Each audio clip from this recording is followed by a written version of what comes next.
So what's up, guys? Today we are going to be checking out Mission Impossible: The Final Reckoning on 4K Blu-ray. I'm not here to talk about how good or bad this movie is. I'm just going to share some of my thoughts on the audio and video quality. Now let's go over a few tech specs. The movie was shot in 4.5, and 6K. It's got a 4K DI. It's rated PG-13. Runtime is 169 minutes. Aspect ratio is 239:1, so there are black letterbox bars, and also 1.90:1, so this movie does retain the IMAX shots. And of course, the audio is in Dolby Atmos. Now, if you don't know what the Dolby Atmos viewer is, you can find links down below in this video's description that tells you all about it, what it does, and where you can get it. You can also find a link to all the review equipment down below in this video's description as well, such as the 98-inch Sony Bravia 5, the Projector 8, projecting on a 150-inch screen, and also I do have an OLED in here now at 55 inches. So I get, I think, the best of all worlds as far as display technology in my reviews. So if I feel like something might be a little bit off on the projector, I might go check it out on the 98-inch. If I feel like maybe black levels are a little bit off on that, I might go and double check on the 55-inch OLED. So I have 3 reference points for video quality, and of course my audio should be pretty good. All right, so let's kick this off right at the start of this movie at around 45 seconds in. Here, this is at the start. We get a bunch of different voices that do bounce around through the different speakers. We get like this medley of past movies with these different one-liners going through different speakers, giving Ethan Hunt some... Actually, it's just like a lot of exposition going on. During this entire movie, there's a lot of exposition going on. And also, at the start of this movie, we get some exposition as well during the different speakers. And as you can see here, this does light up all 6 top channels and then also my lower bed channels. All speakers except for the wide channels get used. If you have a second row of surrounds, the second row barely gets used in this. Also, the center back surround doesn't get used here as well. However, if you don't have 2 rows of surround channels, if you don't have wide channels, then you're pretty much safe. So this does get pretty busy. We do have some very good directional discrete sounds that are put through different speakers. This is at 26 minutes, 22 seconds. This goes right before he gets into the entity's coffin. Right when the door closes on top of him, it sounds like it's closing on top of your head. So you get some overhead effects as that canopy drops down on his head. And then here, we will start hearing the entity's voice, which I think might be what's his name? Esai Morales' voice, just like digitized to be the entity. I think that's what it is. But you can see here that we have the top 2 middle rows here, the top, middle, right, and left, I thought was the entity's voice. But during this whole little entity one-on-one with Ethan, the left surround, right surround, also the left rear, right rear is where you're going to hear the entity's voice emanate from. And it's really strong. It's a lot stronger in the surround and back channels, a little bit lighter in the front channels. And I thought it was overhead, but actually the 2 top middle speakers overhead do not contain the entity's voice. It's just really some light extension from whatever's happening on screen. We get some of that light reverb going up top. And then, of course, we have a little bit of some of the light sound effects that are happening in this scene that spread across the top half. But again, most of the dialogue that happens in this happens in the side surrounds, back surrounds, and then the effects kind of emanate from the LCRs, and then we get some light overhead bleed over in the top channels, which does use all 6 channels. No wide channel effects, no second surround effects, and again, no dynamic objects here. So a lot of this stuff here, at least the first demo shots I gave, were static shots. I mean, this is still a really good, effective scene. So my notes say you're going to hear the electric shocks that come out through the lower channels. Also, they kind of come out through the top middle channels. Also, the bass in this scene also has some pretty good thump as well. Not room-shaking bass, but it does sound pretty decent. So let's move on to the next standout scene, which comes in around 1 hour, 6 minutes, 14 seconds or so. So right before Ethan gets dropped off into the submarine, this is where we get our first kind of like heavy bass drop. Like this whole scene has some really nice deep bass rumble to it as they're in the chopper. I don't know if, there we go. We get the two flyovers that happen right here. The two flyovers, oh, there's two yellow balls that fly from back to front. So that's, all right, 1 hour, 19 minutes in, we have the shootout that happens at the cabin. Right here, we will hear the cabin overhead. It's on fire. You'll hear all the flames in the top channel speakers. It sounds like the wood is going to give out and kind of like fall from the top down. So we get that. We have also, it intercuts with Ethan fighting the bad guy inside the submarine. Not so much surround effects there, but the main player here is going to be all of the action that happens in the burning cabin. So we've got flames happening in the lower surround channels, and again, the stuff happening up top where it sounds like the roof is about to cave in, and then there are some gunshots that do kind of ricochet front to back in the lower channels as well. So this is one of the better surround moments in the movie. The bass here as well is not super strong, the bass, although we do get some nice rumble during all of these action scenes during this whole montage of cabin fight and submarine fight. So a good solid action scene with good overall atmospheric effects. Now 1 hour, 29 minutes, some really heavy bass rumble right before Ethan jumps. He gets scooted outside of the submarine, really deep bass. And then as he exits out of the submarine, this is probably, I want to say, might be the strongest bass in the movie, or second most strongest bass, because here we get the rumble from the submarine as it passes by. Ethan is kind of skirting past the propeller, and the swirling of the propeller here is really strong. I don't think it's demo worthy bass at all, but it is definitely one of the strongest moments in this entire film. Here, again, you kind of feel the whirl as the whooshing as the propeller goes around the room, and it does rumble really strong here. And then we'll wrap this up with maybe the best part of this movie. This is the second or the most heaviest part in this movie, where you get a lot of dynamic objects. Now, once he gets inside the submarine, this is the part where you're going to hear water spraying through the surround channels. You'll hear the metal clanking around the top channels. As you can see, we have objects that are circling around the room. That's basically like the creaks and all that you'll hear the metal bending. There are missiles or torpedoes that are falling in the background that are hitting other torpedoes, I guess.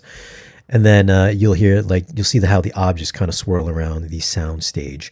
And this does use the wide channels, the second surround channels, and also the center back. So this is the only scene in this movie where it will utilize all of your available channels and it doesn't remain static. We also get a nice deep rumble of bass as well. Also, when he exits the submarine, there's actually two pretty heavy, I want to say some pretty heavy infrasonic bass drops. As the submarine is kind of sinking towards the bottom of the ocean, just during the musical score, we get some big heavy thumps that if you have capable subwoofers, you'll hear how the bass really drops and just kind of vibrates throughout the entire room. It actually made my door rattle in the front of the house. So it was pretty deep. It was pretty deep. Not Edge of Tomorrow infrasonic deep, but deep enough where I was able to rumble the doors off some of the hinges throughout the house. So it was impressive, but not demo worthy. Here is my RTA of him inside the submarine. As you can see, it picks up pretty heavily from 63 hertz on down. At about 30 hertz, I want to say about 40 hertz, it starts kind of dropping off a bit. Now, this is the response I'm getting in my room, obviously with a room gain. That's going to play a factor into what this looks like. It might be different in yours, might be stronger than yours, or might be weaker than yours.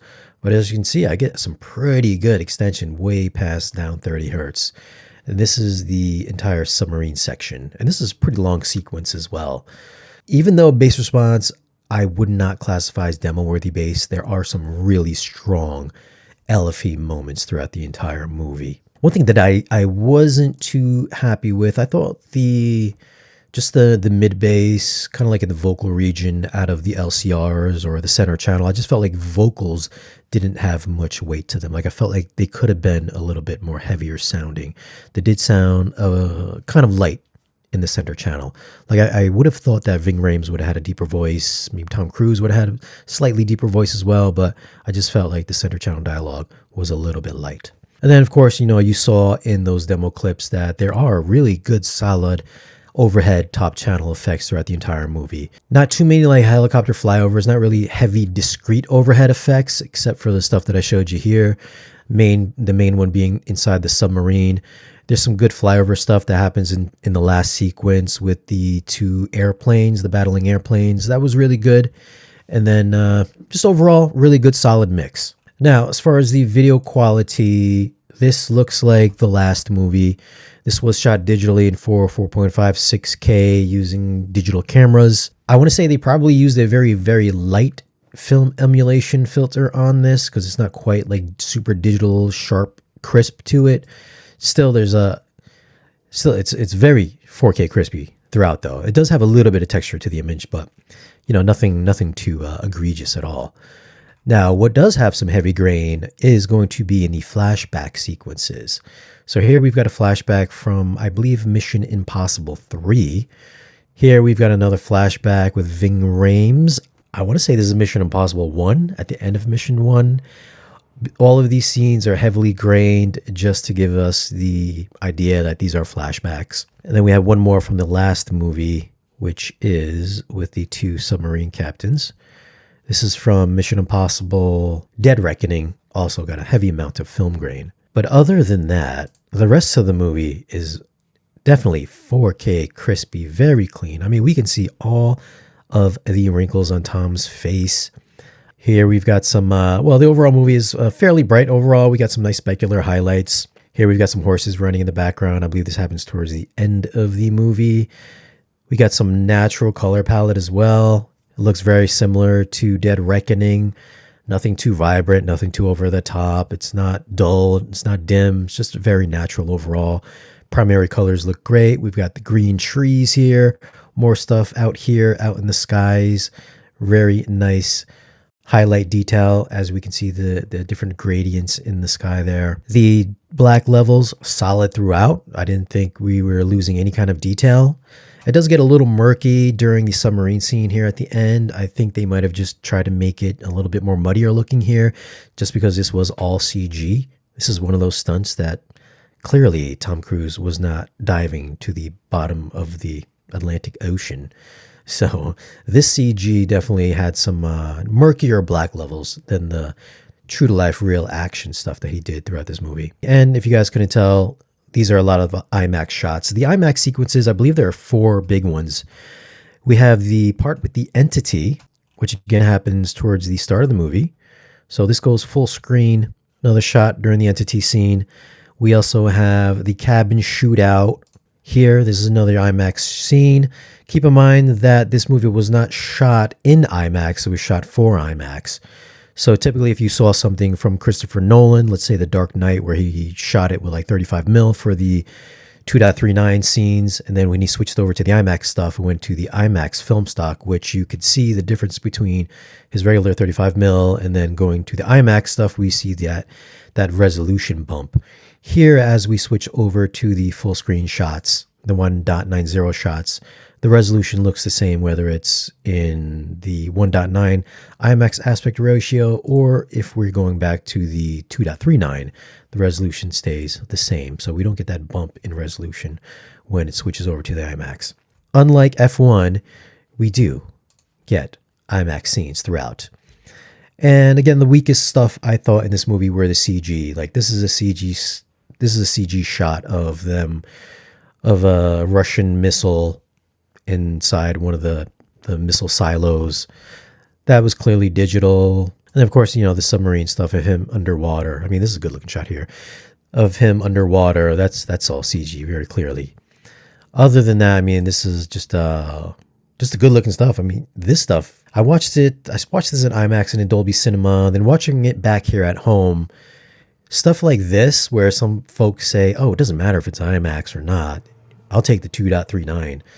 Clearly, this once this opens up, this whole last part with the airplane, him hanging off the plane, this really does work. If your screen is big enough, you can get a little sense of maybe like some light vertigo. You get a little dizzy. I mean, maybe I do because I don't like heights.